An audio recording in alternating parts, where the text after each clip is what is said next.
প্রদেশ যুব মোর্চার উদ্যোগে বিজয়া শুভেচ্ছা ও সাংগঠনিক বৈঠক অনুষ্ঠিত হয় বৃহস্পতিবার। এদিন রাজধানীর ভগৎ সিং যুব আবাসে কর্মসূচিতে উপস্থিত ছিলেন প্রদেশ বিজেপি সভাপতি তথা সাংসদ রাজীব ভট্টাচার্য, দলের সাধারণ সম্পাদক অমিত রক্ষী, যুব মোর্চার প্রদেশ সভাপতি সুশান্ত দেব, সাধারণ সম্পাদক রানা ঘোষ। বৈঠকে বিজয়ার শুভেচ্ছা বিনিময়ের পাশাপাশি সংগঠনের আগামী দিনের কর্মসূচি নিয়ে আলোচনা হয়।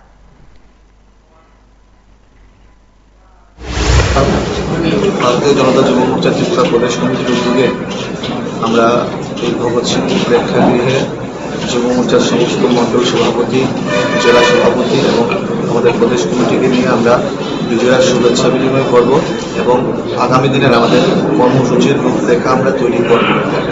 আমাদের এই অনুষ্ঠানে এই সভাতে উপস্থিত হয়েছেন আমাদের রাজ্য সাধারণ সম্পাদক শ্রদ্ধেয় অমিত রক্ষী মহোদয়।